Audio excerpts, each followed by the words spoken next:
Now, an Emeritus Newsbrief, I'm Lynn, Huston. Thousands of jobs are on the line as the Secretary of Defense announces budget cuts. That story in a moment, but first, federal and state officials band together to go after mortgage rescue scammers.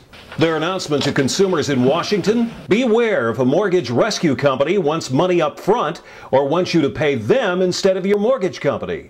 Cases against mortgage rescue scams are up 400%. At our request, the courts have issued emergency orders stopping the four schemes. And today, we're asking the court to stop another company that calls itself Federal Loan Modification, but has no affiliation with the federal government. They have been preying on homeowners, and we're going to try to stop them. Investigators say the scammers seem to be targeting minorities and the elderly. More on the Emeritus News consumer page.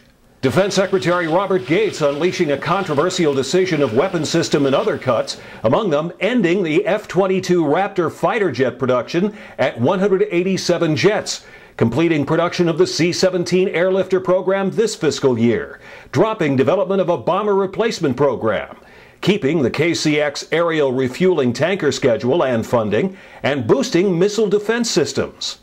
Gates also proposes continuing the ballistic submarine replacement program, slowing production of the aircraft carrier and cruiser programs, and boosting the budget for health care and mental health care, child care, and military family support services. This department must consistently demonstrate the commitment and leadership to stop programs that significantly exceed their budget or which spend limited tax dollars to buy more capability than the nation needs.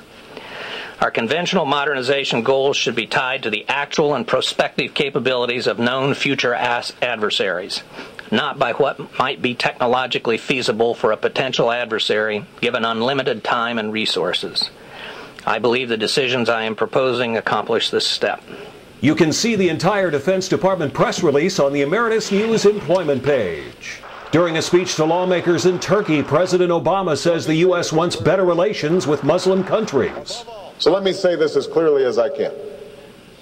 The United States is not and will never be at war with Islam. In fact,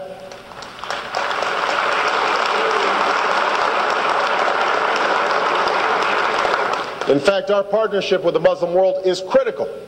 Obama told the Turkish Grand National Assembly that peace can only be achieved through education, diplomacy, and mutual respect. Also on the Emeritus News homepage, the Centers for Medicare and Medicaid Services says it has approved the use of so-called PET scans in the treatment of tumors. The U.S. Department of Education releases a study with mixed results. In the case of a school voucher program, some restrictions are lifted for U.S. families who want to visit other family members in Cuba. And a major product recall for 500,000 Signature Gourmet 12-cup programmable coffee makers and Kitchen Gourmet 10-cup coffee makers. Consumer Product Safety Commission officials say there's a potential fire hazard. The latest on the biggest issues and public policy only at emeritusnews.com. That's an Emeritus News Brief. I'm Lynn, Huston.